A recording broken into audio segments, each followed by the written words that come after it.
Hello, and welcome to this week's show. We are talking about measuring success, and I am looking forward to diving into this. First off, though, let's have some quick introductions. So, if you don't know me by now, my name is Una Doyle. I'm a business strategist and coach. My business is Creative Flow, and I can help any established business to unlock at least 50K in only 50 minutes. If you want to know more about that, DM me or comment below, and I'll be happy to send you a video showing you how. So over to you, Stephen. Let's introduce you.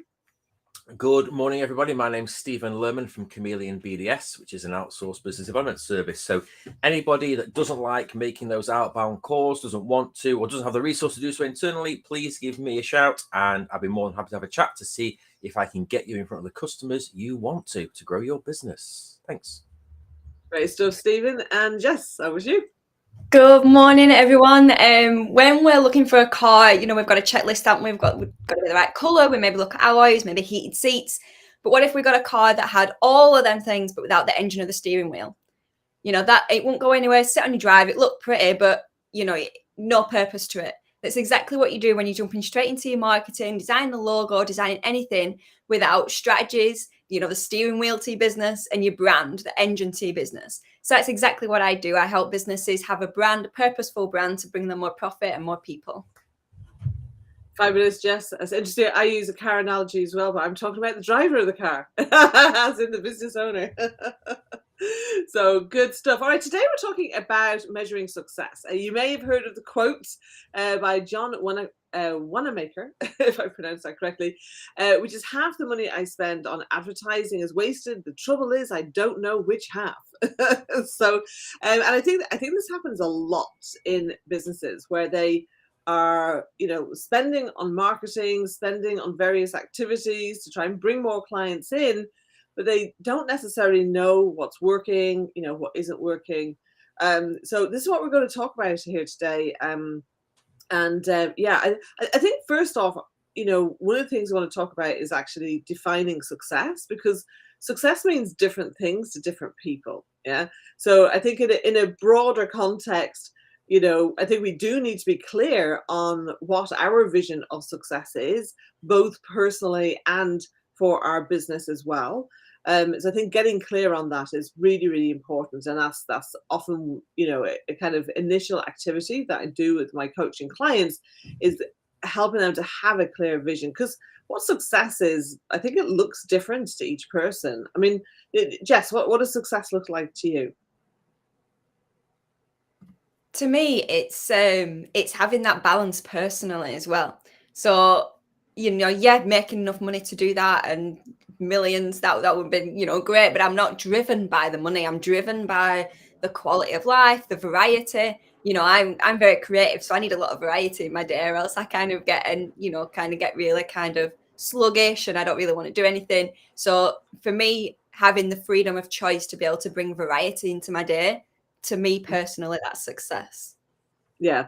And there's no doubt about it.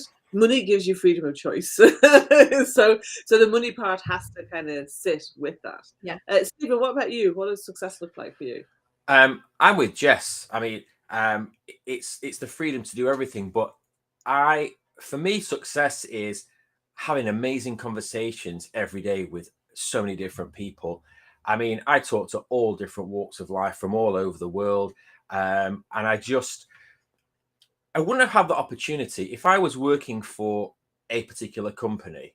I'd be in the same industry, talking to the same people. But what I do, I can do for absolutely any industry. And I never know where each day will lead. And for me, I wake up with a smile on my face. I absolutely love what I do. And I never thought in a million years that I would say that, because when I did it for other people, I didn't like doing it. But I genuinely love what I do. So for me, success is waking up every morning with a smile on my face, enjoying what I do. I love it. Honestly, I absolutely love it.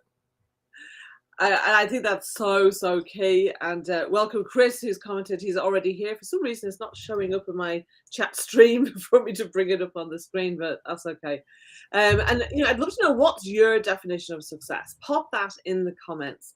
I think for me, it's a combination of what both of you said. Yes, I love waking up, knowing I love getting, I love doing what I do. Getting to do that every day is such an immense privilege. I think having that balance is really important as well. I have my husband, I have my sewing, I have my friends. I want to be able to spend time on my health, and just self-care and those kinds of things as well. I think for me, a big part of my definition of success is actually the impact that I make. And so what do I leave behind? And I don't necessarily mean legacy as in terms of a big building or that kind of thing. But it's really about the people that I've touched, the lives that I've helped transform. Um, we're all, the three of us are in the business of helping people and helping business owners, their teams, etc. To be able to have a more successful business, and that has such a knock-on effect on the rest of their lives and on team members, perhaps their communities, any chosen causes, and all of that. So I think for me that's a big part of it. I set the goal. You may have heard me mention this before.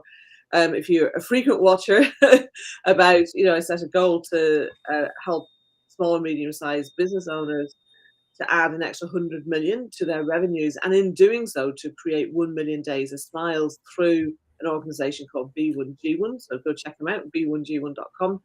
It's kind of like Amazon for good. So they have a platform of all these amazing projects that have all been carefully vetted. They're all registered charities and all of that. And so I think for me, that's, it's about how I feel and it's about the impact I make. I guess that's what it kind of comes down to. From a business and marketing point of view, though, we do need to look at the numbers, and that's something that, particularly for a lot of my clients, that are often very creative, often more extroverted. The numbers doesn't necessarily. It's not that they can't do numbers. It's just that it's not normally their first point of focus. So what's your thought on kind of measuring success in business, Jess? I think I agree with what you were saying about measuring it and tracking the numbers. It doesn't come naturally to me. So I've had to create systems and processes to help me actually do it, because I just won't do otherwise. So yeah, it doesn't come naturally to a lot. And that's what you were saying before about when you don't measure it, when you don't know where it's going, what's working, what's not going, that's when you're wasting the money. That's when you're throwing money at it.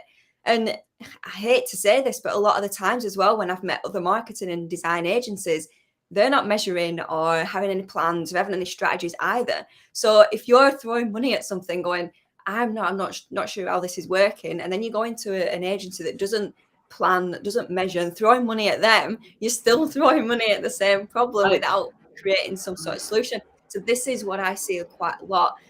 This is when I'm starting to have conversations with businesses that, I'll introduce what I'll do. I'll say, this is how we'll start off, and this is the process, and they love it. But then you can see the face drop. They could, come back slightly, and they're like, but I've been burnt by, this sort of thing before. Like, I've not heard of what you do, but I've spent money on this. I've spent money on that. I've spent money here, and nothing has happened. So there's always that worry of jumping into something again and not getting any result from it.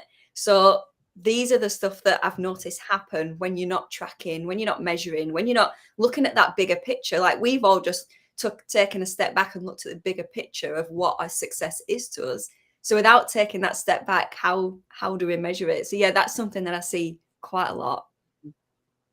I think what's really key is that, well, number one, I think it's very hard to measure success if you haven't actually done a plan. So I think that's got to be the first step in measuring success, is that, to create a plan. I mean, just a very simple project plan. So if you're doing a marketing campaign of any kind, some kind of promotion, you want to do a project plan for that. So you want to be very clear on, well, what's the purpose of the project. So that's number one. And then what are the specific, so that's the reason why you're doing it.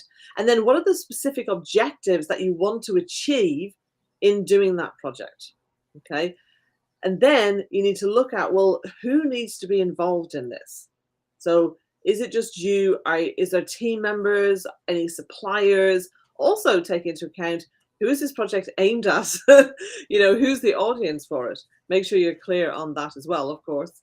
And then you've got to look at, well, what specifically needs to be done? Like, what's the timing of it? Okay, so what's the when, the where, that all these things are happening. And then you finally get to the how, as in the measures, like, how do we know this is successful? Okay, so you're looking at the why, the what, the objectives, you're looking at the who, you're looking at the when, and you're looking at the how.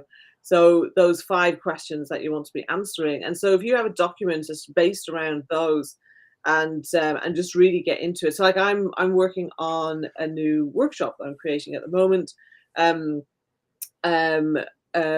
about how to power up your profits even if you don't have a spare minute or any spare capacity. Okay, and so I've done that project plan for that, and it definitely brought things out for me that I might not have thought about. So if I had just dived into it, which is what I used to do years ago, there was no doubt about it, and it didn't work. so just stop.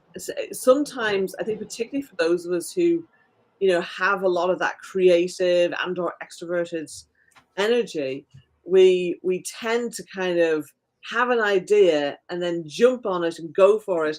And it's a very admirable quality to go for things. However, sometimes that can cause problems, right? So sometimes that means that there's issues with that. And if you just slow down, it actually allows you to then speed up. And I think that's really key. So I think doing that is really important. But then what are those measures? Like, so let's look at it in the context of a project. I also want to talk about some other contexts where you're measuring success as well. But I think in terms of like what you're measuring, a great rule of thumb that I use is to have a financial measure. Okay, so you want one or perhaps more. If it's a bigger, complicated project, okay, with more people involved, there might be more than one financial figure. To have a learning measure. Okay, so what is it that you aim to learn as a result of doing this project? And then the third one is, well, what's how does this tie in with the business strategy or goal? Like, and how do you measure that as well?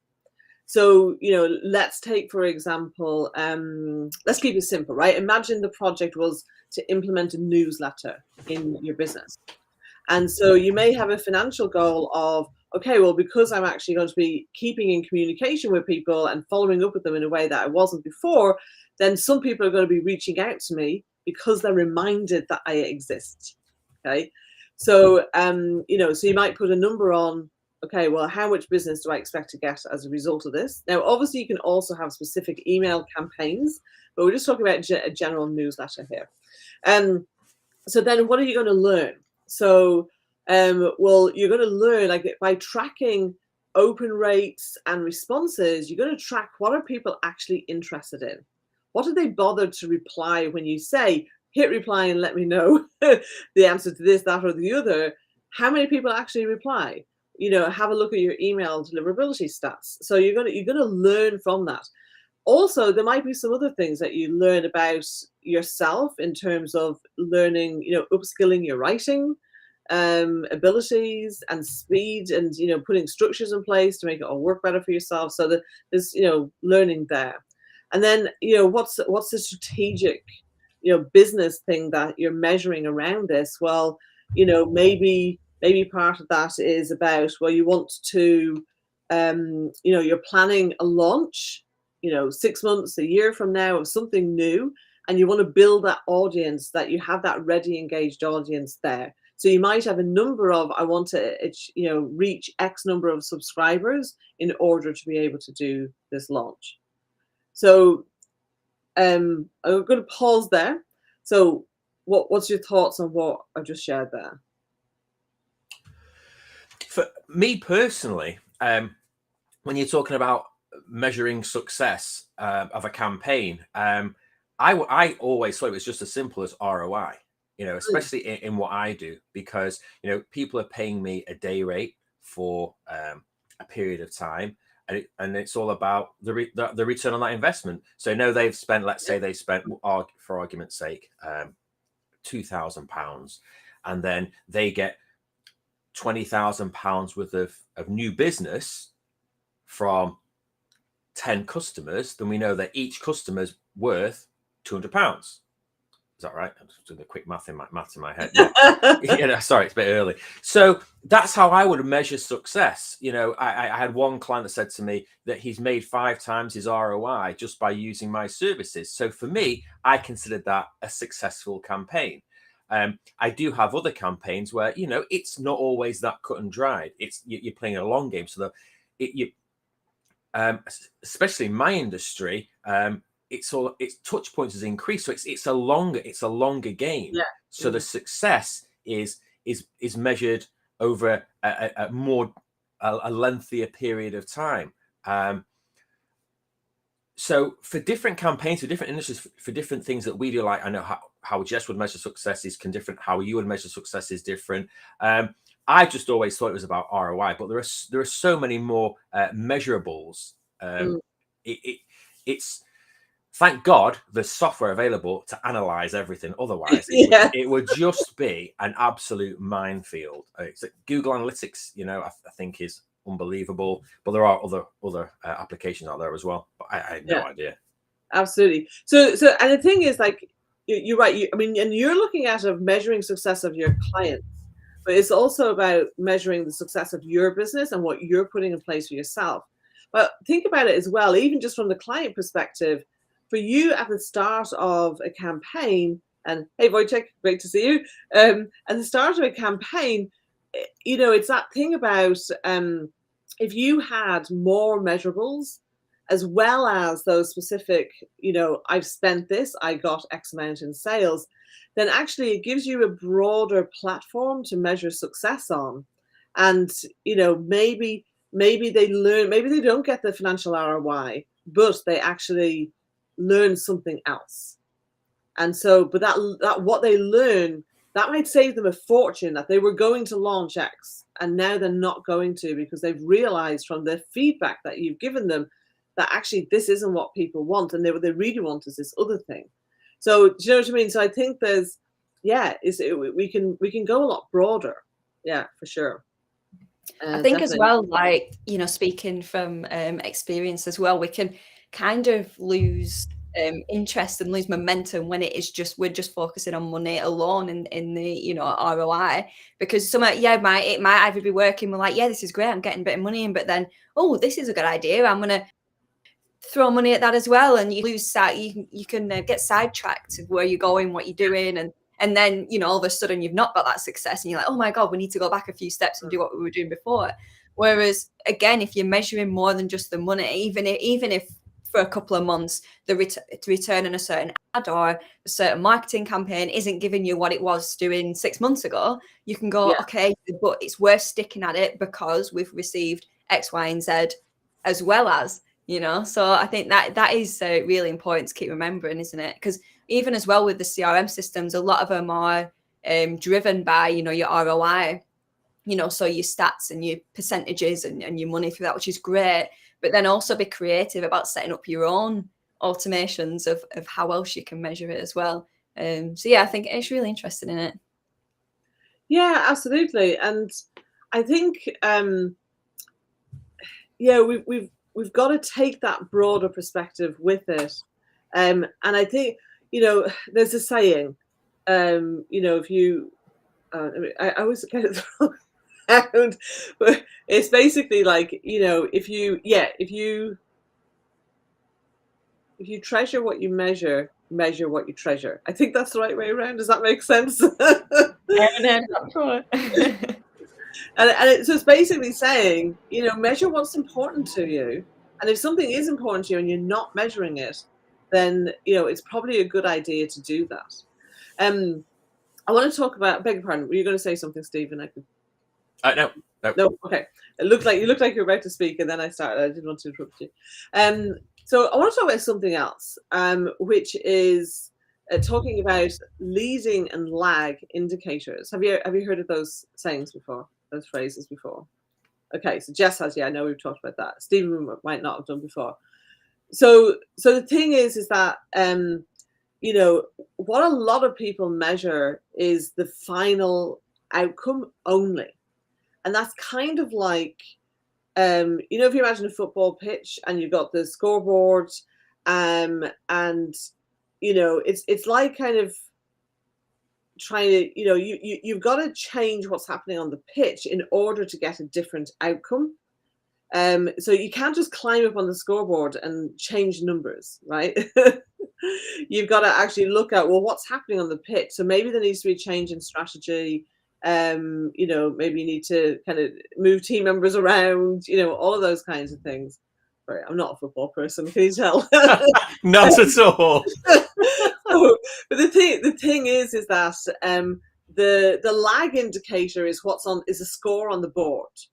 But the leading indicator, like in a game of football, would be, okay, well, you know, how many attempts did you get at the goal?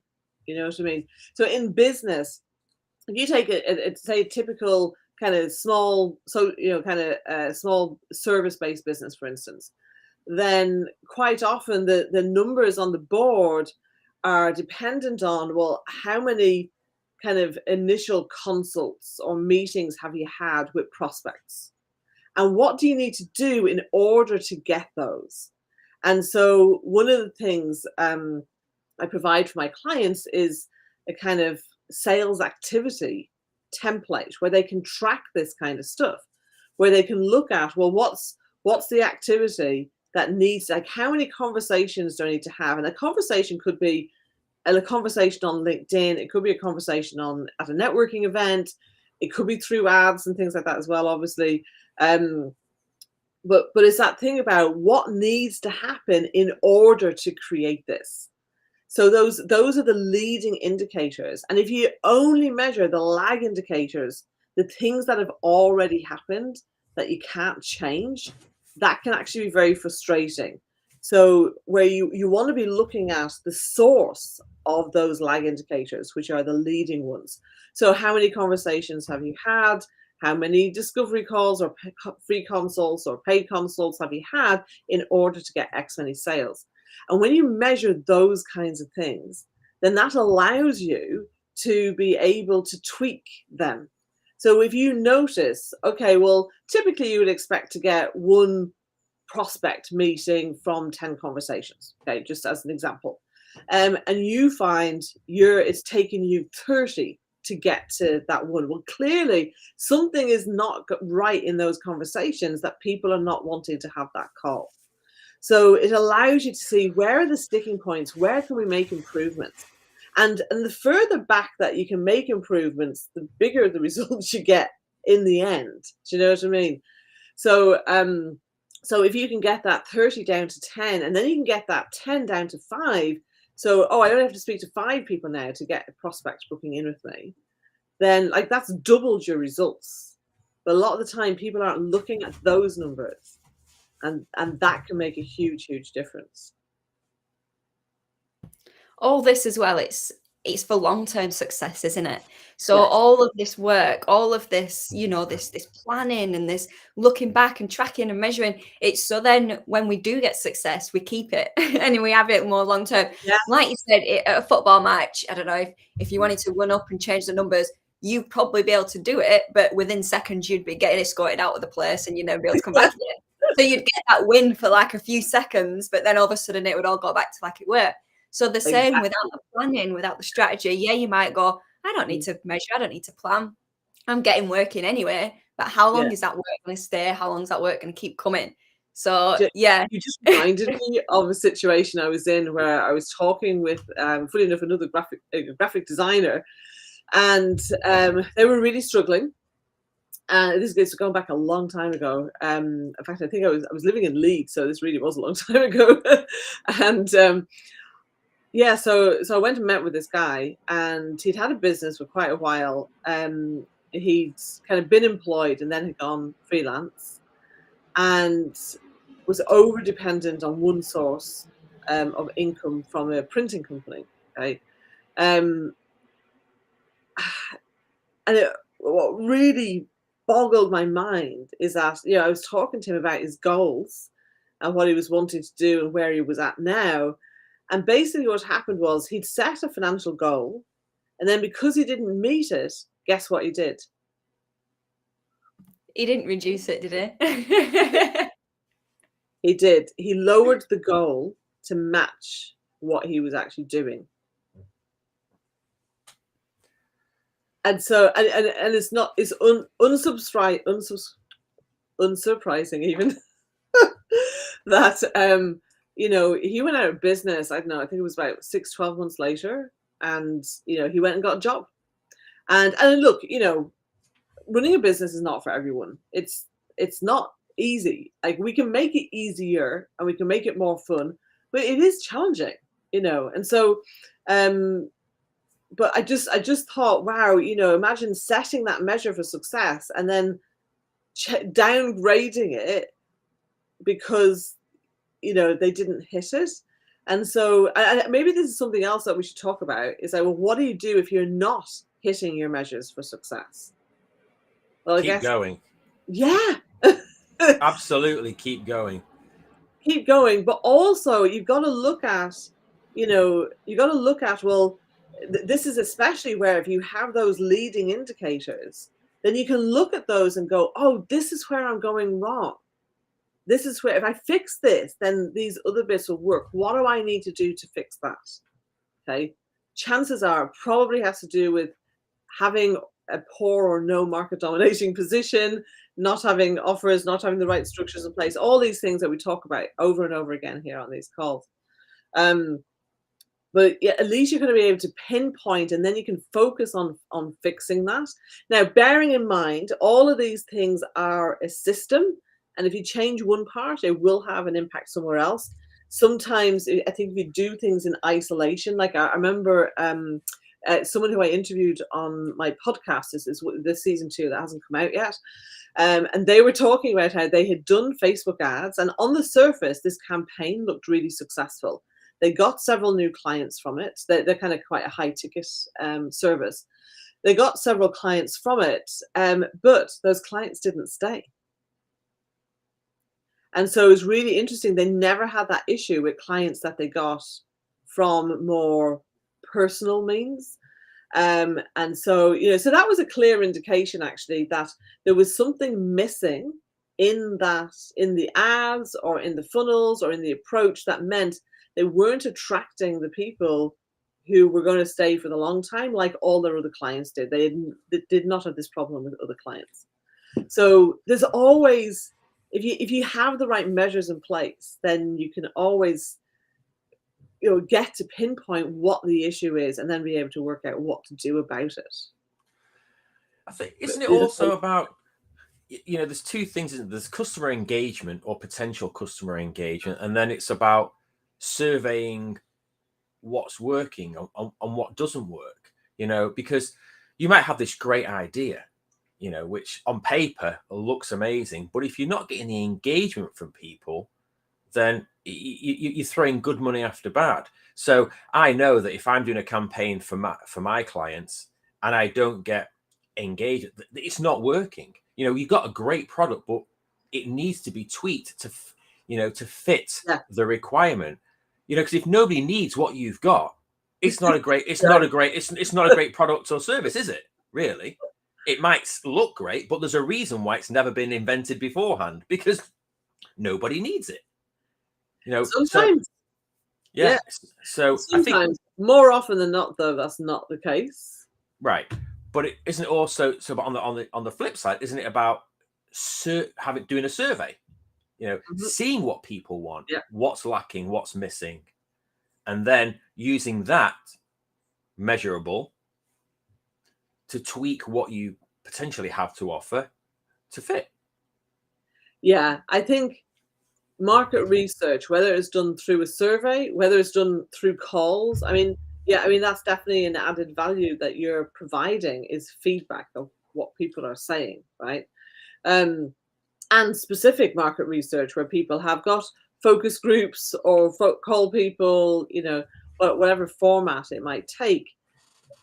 yeah, absolutely. You've got to understand your prospects. You've got to understand your customers, and what it is that they really want and what they need. And I think a lot of the time, we know what people need, and I think it's easy to forget about what people want.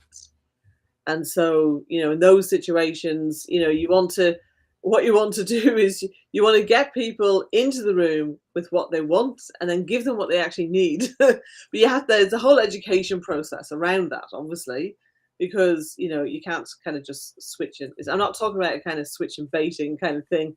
What I'm talking about is educating people so they realize, oh, okay, yeah, now I understand why X is happening. I do want Y. Thank you. So that is for sure.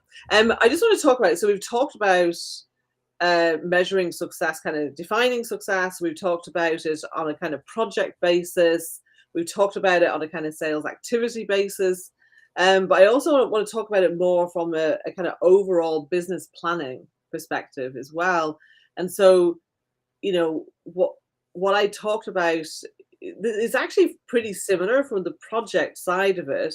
Is that so I'm do 90-day plans myself with my clients. And so with that 90-day plans, that there needs to be some measures of success there as well. And so, one measure of success is part of what we create in 90-day plans is a weekly breakdown. And so it's very specific, kind of typically 1 to 3 activities a week on building your business. Okay, so this is not the everyday running of your business, excuse me, but those project building tasks, those promotional projects. And so, that's one very simple way of measuring success, like tick, tick, tick. Okay, no, this hasn't been achieved, in which case you then figure out, okay, why hasn't it been achieved? So is it a mindset issue? Is it you're not making time for it? Is it a skill issue? Is it something else, right? So that's one thing that you can do, and I think it's really important. And get accountability, if that's going to help you as well. For most people, it does help them. There's a few people it doesn't really work, but for most people, have that accountability in place so that you don't get to the end of your 90 days or even worse, a year plan, and realize, oh, I've not achieved what I set out to do. Okay, so break things down. Okay, so obviously you also want to have the financial measures in terms of sales, but also look at, well, how many prospects, how many leads do I need to generate in order to achieve this? What do I need people to be actually buying? How do I make sure that I'm focusing my activities on that? The amount of times I talk with clients and they've never worked out like what their capacity is and how much, look at the pricing and then, well, how much, if they were at full capacity, bearing in mind all the things they need to do that is not delivering to clients, then how much can they actually make? Okay, if you're a product-based business, it's the same. What's your production capacity? What's your storage stock situation? All of those kinds of things. If you're actually making stuff as opposed to buying in, and but it's as there are constraints always on capacity in some way or another, whether it's our own time, team members, storage space, production. So understand those constraints when you're looking at your numbers. Okay, so and then if there's a blockage, if it's like, wow, well, actually we could do so much more. There's lots of people out there. I think there's lots of people out there who they could be making a lot more money if they had those constraints lifted. I spoke to someone at an exhibition recently, and he was like, it's a well-established business. They've been going a long time, and they have no problem selling. Okay, they've no problem selling at all. The issue they have is staff. Okay, so for them, it's the staffing issues that are called the fact that they can't find staff. I would love to have more in-depth conversations with this person, because a lot of the time people have a belief about staff constraints. Oh, there's nobody good out there. I can't find people. And of course, we have the whole Great Resignation going on. Like, yeah, I think particularly for some industries like digital marketing and things like that as well. It wasn't that, it was a different one, but it's really easy to say, oh, there's nobody out there, there's a shortage of staff. But the thing is that there's, just like in getting customers, you can do exactly the same things to attract and keep the best employees, the same way that you want to attract and keep the best customers. It just requires the same kind of thinking being applied to it. So anyway, whatever those constraints are, we can, we need to, number one, take them into account for where we are today, but also we can be planning to remove or change those constraints to allow us more capacity, and to be able to increase revenues and, more importantly, profits. So, questions, thoughts? I like what you said. You're talking about in your, what you do with your clients is you do the 90-day planning, and you break it down into bite-sized chunks, more manageable chunks, like the daily tasks. I mean, if you don't complete those tasks, you don't forget about them. They still need doing. You just move the date, further along. It's like the other chap, the graphic designer that you spoke to, that because he didn't achieve his financial goal, he lowered it. You're not going to grow. No plan. Yeah, there was no plan, no strategy, nothing behind it. It was just a random number. You've got to be accountable to figure out how you're going to grow your business, and you need structure, you need accountability, not just in business but in life. That's the only way you're going to progress and grow. So and I said this to you before we started, every day is a learning day. There's so many things that we didn't know yesterday that we know today, that help us to grow and be successful, and we learn from our mistakes. So nothing is wrong. It's a mistake that we learn. Yeah, exactly. It helps us to be better the next day. But I truly believe in planning and being accountable to help you be successful. Absolutely, without question. I think actually, I just want to make sure that I've made this clear enough. Is that we've got to make sure when we're putting a financial goal in place, we need to know what makes up that financial goal. How many of what are you selling in order to achieve that? And then what activities need to be taking place in order for those sales to happen? Now, the chances are it's not going to happen exactly as you've laid out. But if you have that plan there, it'll probably be somewhere near. And it might even be more than in terms of final results, or maybe the makeup is slightly different, but you still hit that financial goal. But the point is that when you tie these things together and have them aligned, that what's happening on the pitch and the scores are much more likely to kind of work together, rather than you having. I've seen it so many times where people, they have a business plan and they put numbers in, and of course we're all making educated guesses when we're doing this. It's forecasting. It's not kind of complete psychic seeing, right? But when there's numbers and no activities, then where do they come from? They're literally just going like that, aren't you? But also what some people do in planning is they have activities and no numbers. So you want to have both with that. And then when you do that, that not only allows you to be able to measure your success, but you're also way more likely to actually achieve the success that you're looking to measure. I agree. I think as well, Steve, what you said about knowing more today than we did yesterday to help you push through that. I think that's really key as well, because when you're measuring, you're spotting them gaps, you're spotting them frictions, you're spotting the opportunities to be able to jump on to then get to your goal. If you're not measuring it, if you're not checking it, how you spot, opportunities are always coming to us, aren't they? Oh, they're always coming to us.